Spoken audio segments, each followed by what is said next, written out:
வணக்கம் அன்பர்களே. இப்போ நம்ம பார்க்க போகிறது வத்த குழம்பு. முருங்காய் பரங்கிக்காய் போட்ட வத்த குழம்பு.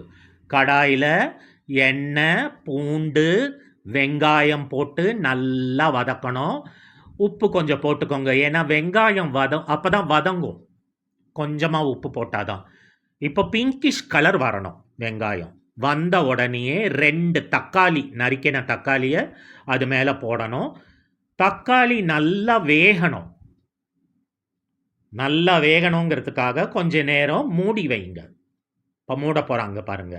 தக்காளி வேகணுங்கிறதுக்கு தான் மூடி வைக்கிறாங்க. இப்போ தக்காளி நல்லா வெந்துடுச்சு. நல்லா ஒரு பெரட்டுங்க. இதில் என்ன இருக்கு? வெங்காயம், பூண்டு, இப்போ பார்த்தீங்களா கருவேப்பிலை போட்டுட்டாங்க. தக்காளி, கருவேப்பிலையில் நல்ல குணம் இருக்குது. முடி வளரும், அயன் இருக்குது, கால்சியம் இருக்குது, எல்லா சத்தும் இருக்குது. ஸோ இந்த கலவை என்னன்னு தெரியும் இல்லையா? பூண்டு, வெங்காயம், தக்காளி, கருவேப்பிலை, இதை நல்லா வதக்கிக்கணும். உப்பு ஏன் போடுறோன்னா வெங்காயம் நல்லா வதங்குங்கிறதுக்காக அந்த டைம் உப்பு போடுறோம். இப்போது வெங்காயம், தக்காளி, பூண்டு, கருவேப்பிலை, சிறிதளவு உப்பு போட்டோம் இல்லையா? அதை தனி கிண்ணத்தில் வச்சுக்கிட்டு இப்போது சாம்பார் வெங்காயம் உரித்தது, பூண்டு, நறுக்கின முருங்காய், நறுக்கின பரங்கிக்காய், இதுதான் முக்கியம். அடுப்பை மூட்டி இப்போது கடாயை வச்சிடணும். இப்போது 6 முட்டை ஸ்பூன் சொல்லுவாங்க. 6 ஸ்பூன் நல்லெண்ணெய் ஊற்றிக்கணும். தாராளமாக ஊற்றணும். வத்த குழம்பு இல்லையா? அப்போ தான் டேஸ்ட்டு நல்லா வரும்.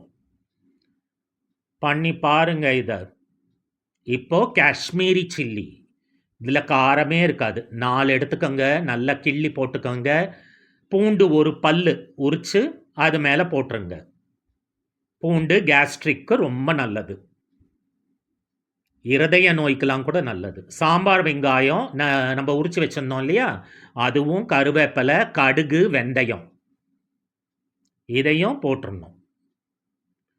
இப்போது கடுகு, வெந்தயம், சாம்பார் வெங்காயம், காஷ்மீரி சில்லி, பூண்டு எல்லாத்தையும் போட்டு நல்லா வதக்கணும். எவ்வளோ கலர்ஃபுல்லாக இருக்குது பார்த்தீங்களா? காஷ்மீரி சில்லி கலர்ஃபுல்லுக்கு தான். இப்போது நம்ம வதக்கினோம் இல்லையா? வெங்காயம், தக்காளி, பூண்டு, கருவேப்பிலை, கொஞ்சம் உப்பு, அதை மிக்சியில் ட்ரான்ஸ்ஃபர் பண்ணி அரைக்க போகிறோம். இது மேலே கொஞ்சம் மஞ்சப்பொடி தூவிக்கணும். தூவியாச்சு இல்லையா? இப்போ மிக்சியில் அரைக்கிறாங்க பாருங்க. நல்ல மைய அரைக்கணும். சாப்பிடுங்க, இதெல்லாம் ரொம்ப நல்லது, ரொம்ப டேஸ்ட்டாக இருக்கும். இப்போ பெருங்காயம் ஆட் பண்ணுறாங்க. அந்த கடாயில் நான் சொன்ன ஐட்டமோட பெருங்காயம் ஆட் பண்ணி நல்லா வதக்கிறாங்க. பெருங்காயம் கேஸ்ட்ரிக் ப்ராப்ளத்துக்கு நல்லது. இப்போது நறுக்கின முருங்காய், பச்சை பச்சைன்னு என்ன அழகாக இருக்குங்க பார்க்கறதுக்கே இல்லை? அதையும் நல்லா போட்டு பெரட்டுறாங்க. டிஃப்ரெண்ட்டாக இருக்கும் இந்த வெத்த குழம்பு. அதுக்கப்புறம் பார்த்தீங்கன்னா பரங்கிக்காய், நறுக்கின பரங்கிக்காய். பரங்கிக்காயிலையும் நிறைய சத்து இருக்குது. முருங்கால அயன் இருக்குது. பரங்கிக்காவும் போட்டுட்டாங்க. இப்போது அந்த கடாயில் நல்லா ஒரு பெரட்டணும். ஞாபகம் இருக்கட்டும், 6 டீஸ்பூன் எண்ணெய் விடணும், அதான் முக்கியம்.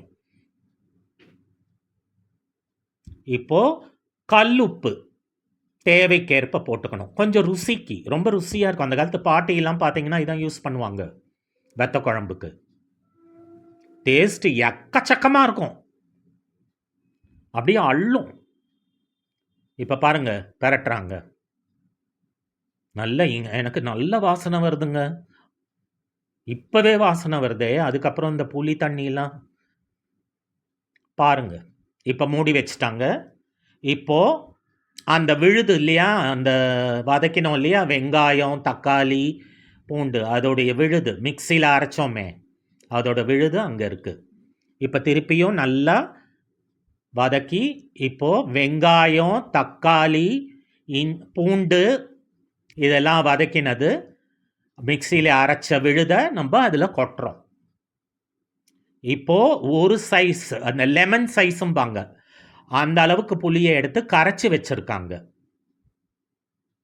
இப்போ ஒரு பெரட்டிட்டு இப்போ அந்த புளி கரைசலை ஊற்ற வேண்டியதுதான். நான் சொன்னேன் இல்லையா, இன்னும் வாசம் வருதுன்ட்டு. புளிக்கரைசல் ஊற்றினோன்னு கிட்டத்தட்ட வந்தாச்சு வெத்த குழம்பு வாசனை. அப்பா மூக்க தொலைக்குது.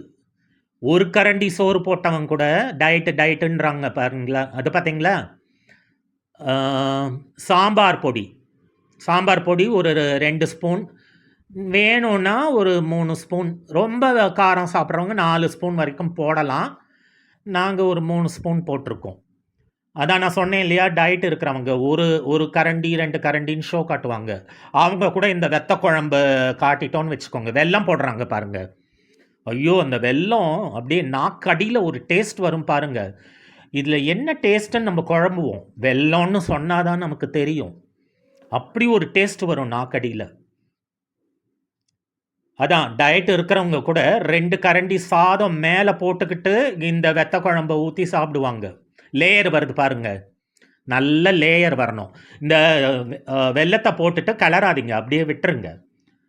அப்படியே விட்டுட்டிங்கனாலே நல்ல கொதி வரும், ஒரு லேயர் மாதிரி ஃபார்ம் ஆகும். எப்படி கொதிக்குதுக்கு பாருங்க, பபுள் கொட கொட கொட கொட கொட கொட கொடன்னு வரும் பபுள். எனக்கு அந்த பபுள் சவுண்டு ரொம்ப பிடிக்கும். பாருங்க என்ன அழகாக பபுள் வருது. அதே மாதிரி அந்த ஓரத்தில் லேயர் வருது பாருங்க. அப்போனா கொதிக்குது, நல்லா கொதிக்குது வெத்த குழம்பு. என்ன வாசனைங்க, ஐயோ தூக்குது. டயட்டாவது அதாவதுங்க, வெத்த குழம்பு பண்ணுற நாளெல்லாம் நல்லா சாப்பிடுங்க. மற்ற நாள்லாம் கூட நீங்கள் இருந்துக்கலாம் டயட்டு. அவ்வளோதான், ரெடி ஆயிடுச்சு வெத்த குழம்பு. எடுத்து வச்சுட்டாங்க பாருங்க. சூப்பர்.